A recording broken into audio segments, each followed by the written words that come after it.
কিভাবে একটা পুরাতন চকলেটের বক্স দিয়ে একটা ভিন্টেজ জুয়েলারি বক্স বানানো যায় তা দেখাবো আজকের ভিডিওতে। হ্যাঁ এভরিওয়ান, আসসালামু আলাইকুম, ইটস সুমা।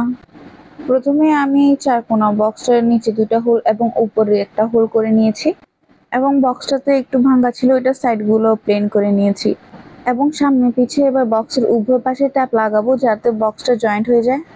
আমি আজকের ভিডিও থেকে একটা স্টোরেজ বক্সের নিউ সিরিজ করতে যাচ্ছি। আশা করি এই সিরিজে আমি কম বেশি সব ধরনের স্টোরেজ বক্স কভার করে দেখাবো। আমি সব ধরনের নতুন এবং পুরাতন জিনিস দিয়ে স্টোরেজ বক্স বানিয়ে দেখাবো। আশা করি ট্রাভেলিং এর জন্য, বাসার জন্য এবং কম স্পেসে সব জিনিস একসাথে গুছিয়ে রাখার জন্য এই সিরিজের প্রত্যেকটা স্টোরেজ বক্স তোমাদের খুব হেল্পফুল হবে। আমার কাছে এরকম পুরাতন একটা বাটন ছিল, তা আমি তার দিয়ে নিচে দুটো হোলের মধ্যে দিয়ে জয়েন করে নিচ্ছি।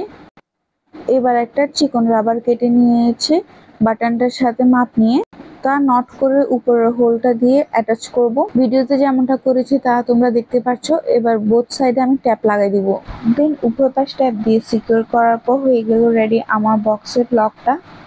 And moving to the main part. এবার একটা পাতলা টিস্যু পেপার নিয়ে তা আমি মাঝখান থেকে কেটে নিব ট্রায়াঙ্গুলার পেপার শেপ করে। দেন পেপারটাকে ভালোভাবে ফোল্ড করে একটা দড়ির মতো করে নিতে হবে। আমার পেপারটা হালকা মিডিয়াম ভাবে ফোল্ড করার পর এরকম সরু একটা দড়ির মতো হয়েছে। এবার তা আমি কাপড়ের গ্লু দিয়ে স্টিক করে নেব। প্রথমে যে ডিজাইনটা করব তা গ্লু দিয়ে বক্সের উপর এঁকে নিতে হবে, দেন তার উপর পেপারটা স্টিক করে নিতে হবে। অ্যান্ড একই প্রসেসে ফুল বক্সটা কমপ্লিট করতে হবে। আমি এখানে যে প্রসেসিংটা টিস্যু পেপার দিয়ে করেছি, তোমরা চাইলে এটা মোল্ডিং ক্লে দিয়ে করতে পারো। জিনিসটা আরো স্মুথ ইজি হবে এবং ফিনিশিংটা আরো বেটার হবে। বাট আমার কাছে মনে হয়েছে টিস্যু পেপার দিয়ে করলে জিনিসটা বাজেট ফ্রেন্ডলি হবে এবং নিউ জিনিস এক্সপেরিমেন্ট করা যাবে। এটাই আমার টিস্যু পেপার দিয়ে করা প্রথম প্রজেক্ট। আমি এর আগে টিস্যু পেপার দিয়ে এই টাইপসের কোনো কাজ করে দেখি নাই। অ্যান্ড আমি শিওর ছিলাম না যে ভিডিওটা পোস্ট করবো কিনা। যেহেতু করেছি ইট মিনস আসলে আউটপুট অনেক ভালো হয়েছে। অ্যান্ড আমি পরে ঢাকনাটা কমপ্লিট করার পর এখন সাইডের পোর্শনগুলো তো দিব।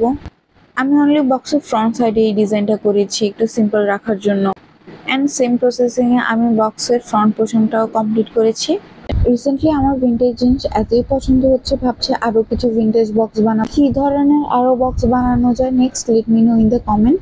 আমি ট্রাই করবো আমার এই বক্স মেকিং সিরিজে আরও কিছু ভিন্টেজ বক্স রেডি করতে। অন্য ডিফারেন্ট টাইপসের ভিন্টেজ বক্স ট্রাই করবো যাতে করে তোমরা প্রত্যেকটা আলাদা আলাদা ডিফারেন্ট জিনিস দেখতে পারো। অ্যান্ড কথা বলতে বলতে আমার এই বক্সটার ডিজাইনের কাজ শেষ। এবার বক্সটা সেট করে আমি একটা মিক্সচার করে নেব। এখানে হোয়াইট সিমেন্ট, গ্লু এবং পানি মিক্স করে নেব। যদিও এটার কোনো আলাদা মেজারমেন্ট নাই, একটা থিক পেস্ট করে নিয়েছি আমি। দেন অ্যাপ্লাই করার সময় শুধু একটু একটু করে পানি অ্যাড করব। এখানে হোয়াইট সিমেন্টটা একদম অপশনাল, তোমরা হোয়াইট সিমেন্ট না দিলেও চলবে। জাস্ট গ্লু অ্যান্ড পানিও সেম কাজটা করবে, কিন্তু আমি একটা টেক্সচার আসার জন্য হোয়াইট সিমেন্ট অ্যাড করেছি। দেন মিক্সচারটার সাহায্যে টিস্যুগুলো বক্সটার উপর অ্যাপ্লাই করে নেব। এখানে আগে আমি বক্সের মধ্যে ডিজাইন করেছি, তারপর টিস্যুটা অ্যাপ্লাই করতেছি। তোমরা চাইলে প্রসেসটা উল্টা করতে পারো, আগে বক্সের মধ্যে টিস্যুটা অ্যাপ্লাই করে তারপর ডিজাইনটা করতে পারো। কিন্তু আমার মনে হয়েছে এই ক্ষেত্রে ডিজাইনটা করতে হালকা একটু কষ্ট হতে পারে। কিন্তু আমি ট্রাই করবো আমার অন্য কোনো ভিডিওতে সেম প্রসেসিংটাও দেখাতে, অথবা টিস্যু ছাড়া করলে কেমন হয় সেটা দেখাবো। বক্সটাতে টিস্যু দিয়ে কোডিং করার পর আমি এটাকে ওভারনাইট শুকাতে দিয়েছি। এখানে হোয়াইট সিমেন্ট দেওয়ার ফলে এটা শুকায় আরও ভালো একদম টেক্সচার এসেছে এবং উপরটাও একটু শক্ত হয়েছে।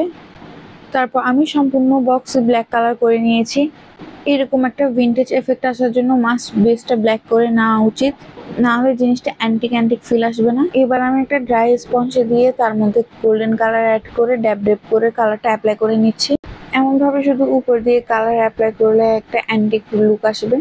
দেন ফুল বক্সে স্পঞ্জ দিয়ে গোল্ডেন এক কোট কালার করা শেষে এবার আমি হালকা গোল্ডেন কালার ব্রাশ দিয়ে শুধু ডিজাইনগুলোতে অ্যাপ্লাই করে নিচ্ছি এবং সাইডে দিয়ে একটু ব্ল্যাক ও ডিটেলস দিয়েছি যাতে জিনিসটা আরও ইনহ্যান্স হয়।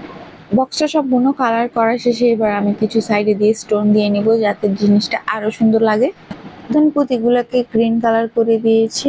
And here is the final look. Let me no in the comment section যে তোমাদের কেমন লেগেছে অ্যান্ড পরবর্তীতে কি বানানো যায়। অ্যান্ড এই মিররটার ভিডিওটাও আমার চ্যানেলে আপলোড করা আছে, তোমরা চাইলে সেই ভিডিওটাও দেখতে পারো।